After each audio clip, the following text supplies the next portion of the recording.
Hello, I'm Janessa. Welcome to my channel. In this video, we are going to look at the new moon in Virgo that's happening in the early morning of August 23rd, 2025. I know there's a lot going on this week as well with the Baldoni and Lively story. Don't worry, we will be going in depth into some of those developments in some other videos that I'm preparing for this week, but I wanted to create this standalone video for you as a way to walk through this new moon in Virgo that's coming up in the next few days. And I will specifically help you understand how to apply this to your own birth chart. This will also be helpful though if you are following the Baldoni and Lively story, because what I'm describing for this new moon is obviously impacting their charts as well. So without further ado, let's get into the analysis for the new moon in Virgo.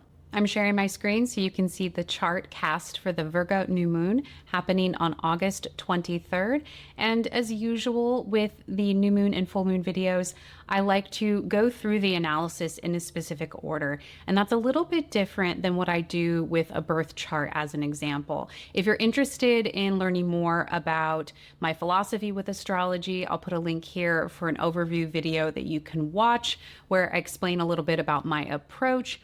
And then also, I think what would be very helpful for this kind of video is, since I will be offering information for you to apply to your own birth chart, you may want to consider the specific houses of the chart and where this new moon is occurring. So for example, looking at the sign of Virgo, which is where the sun and the moon will be located at the time of this event, you could see what house in your birth chart is associated with Virgo.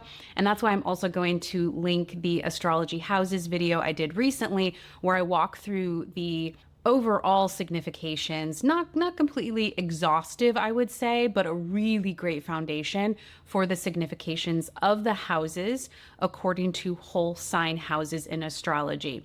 So take a look at that video as well so you can see what areas of life this new moon in Virgo may be impacting for you. Now let's get into the analysis. So what I like to do with full moons, new moons, eclipses for sure, is first look at where the sun and the moon are located. And of course, because this is a new moon, the sun and moon are going to be conjunct, meaning they will be at the exact same place in the sky. And for this new moon in Virgo, you'll see here in this chart that they are at 0 degrees of Virgo. It is a very significant degree, the first degree of a sign, as well as the final degree of a sign. And what is also important to note about this, since the new moon is happening in Virgo at 0 degrees, in a lot of ways, it's going to set the stage as well, or offer a bit of a preview of what could come with the eclipses that will be happening in September of this year, because those eclipses are going to highlight Virgo and Pisces in all of our charts.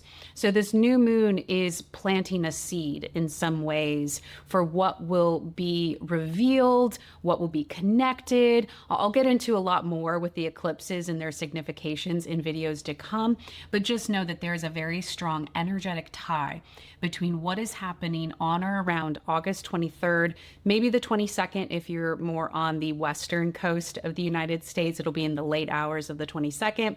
I have this chart set as New York, New York. So early hours of the 23rd, we're going to see those connections between that particular point in our journey in the remainder of August and what will come in September with those eclipses. Now, what's also important to keep in mind, since this new moon, meaning the sun and the moon, are both at 0 degrees of Virgo, this event is ruled by the planet Mercury, because Virgo is a sign ruled by Mercury. So whenever we're looking at a full moon or new moon chart like this, we want to also pay attention to what's going on with Mercury around that lunation.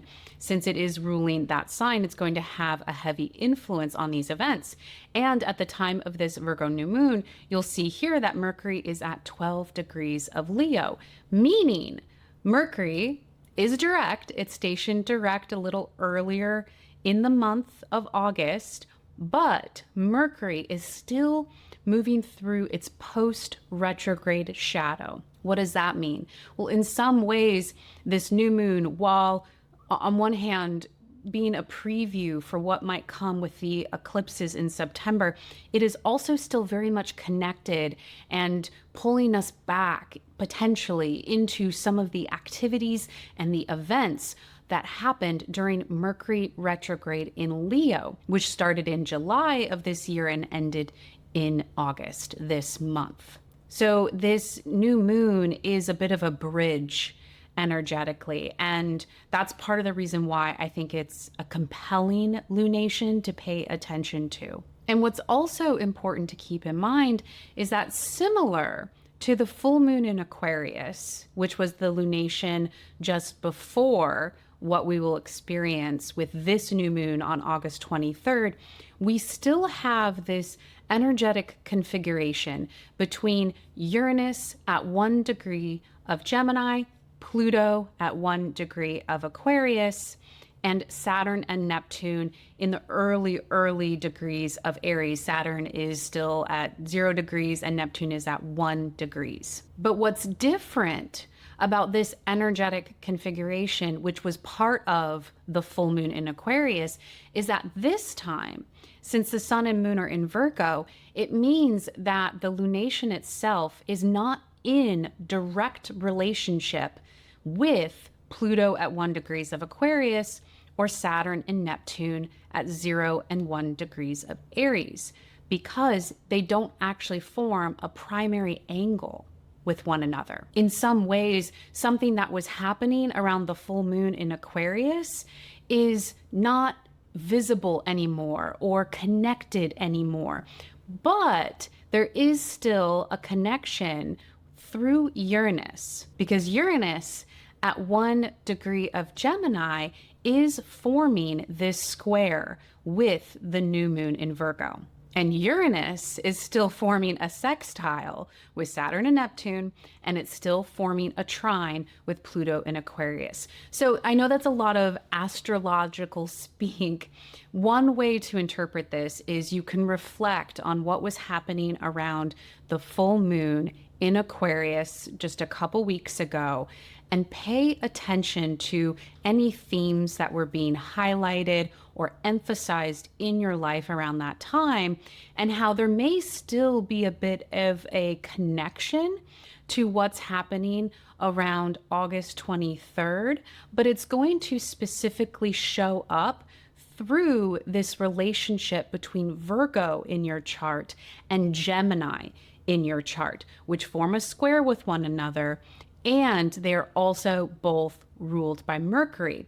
So that's why this is also underscoring the importance of that Mercury retrograde in Leo, because the ruler of the signs that these three planets are in, Uranus in Gemini, the sun and the moon in Virgo, they are pointing in the direction of Mercury, which is still in Leo. And that's why if you're going to take some of this information and play around with how to apply it to your own chart, I'd highly recommend look at what house Virgo is in, because that is the primary energetic home for this lunation, of course, since the sun and moon are both in Virgo. But also pay attention to Leo. Where is that located in your chart? What are the house significations tied to Leo? And then also Uranus and Gemini. And because in some ways this Uranian influence still feels very prominent for August 23rd, we could expect some of those significations that come up with Uranus around being an innovator, being a disruptor, being an instigator of something, potentially something that's a bit unexpected. Uranus can also be connected to technology, various forms of technology. And we are still in the early stages of understanding what Uranus and Gemini will really look like. We're getting a bit of that preview right now before Uranus stations retrograde, and then it will move back into the sign of Taurus for a little bit before it really officially moves into Gemini for its longer transit in that sign over the coming years. So those are some ways to start to piece together right now, leading up to, on, and after this new moon in Virgo, what new experiences are occurring in these three areas of life for you. What seeds are being planted? What intentions would you like to bring to those areas of your life? Because it isn't just what happens to us, right? When we come to astrology from a place of empowerment, we get to ask ourselves, well, for what I do have influence over in my life, what intentions do I want to bring forward? And a new moon is a really great time to do that. Now, just know that whatever intentions you're setting with this new moon in Virgo, of course, it's going to be carried into the eclipse season. So the recommendation I would give is hold those intentions loosely, hold them with a bit of that mercurial energy of curiosity, but not necessarily gripping onto them so tightly, because the nature of eclipse season, which we'll move into very soon here, is one of revelations. Often it will bring polar opposites of our lives together in some way. So there will be a lot more information that will get stirred up, and then we'll go through a process of integrating that eclipse season once it's done. So not to get too ahead of ourselves, because that's still September, we still have the next few weeks of August to try to be as present as possible with what is playing out for us energetically, individually as well as a collective. A couple other quick points to consider with your own chart and this new moon in Virgo is, of course, look to see if there are any planets in the sign of Virgo and how close they might be to that 0-degree point where the sun and moon will be located. You can also look to see if you have any natal planets or birth chart planets that are in that 0 to 1 degree location in other signs. Because if they are in, actually, let's just go around, because I think it could be helpful to show you how this would look. If we're trying to understand if this new moon in Virgo is forming angles or configurations with planets in your own chart, you would look to see, do you have anything at 0 degrees, maybe even 1 degree of Scorpio, because that would form a sextile with this new moon in Virgo. If you have planets in that location in Sagittarius, it would be forming a square with this new moon in Virgo. If you have planets at 0 or 1 degree of Capricorn, it's forming a trine. If you have something that's close to this Pluto at 1 degrees of Aquarius, it's not forming according at least to the aspects that I use. I know other people might use aspects for some of these locations, but for me, I don't practice with anything beyond a sextile, a trine, a square, a conjunction, or an opposition. So I wouldn't consider there being a direct relationship with any planets in the early degrees of Aquarius. Now, if we get to Pisces, that's where this new moon at 0 degrees would be directly opposite any planets at 0 degrees of Pisces. Aries, once again, it doesn't form an angle according to the way that I practice astrology. But if we come to the early degrees of Taurus, now this new moon in Virgo is forming a trine with Taurus. And Gemini, as we already said, with Uranus there at 1 degree, that's forming a square. And a sextile would be the angle between any planet in the very early degrees of Cancer with this new moon in Virgo. For Libra and Leo, I don't use specific angles for those types of relationships. So hopefully that helps. You can look and see if you have any personal planets or natal planets at those locations and do some analysis to understand how that might, for you specifically, pull in that other area of life with these events upcoming with the new moon in Virgo. I think that's a pretty good overview of this new moon in Virgo. I hope it was helpful. Drop a comment below. Let me know if you have any questions about this.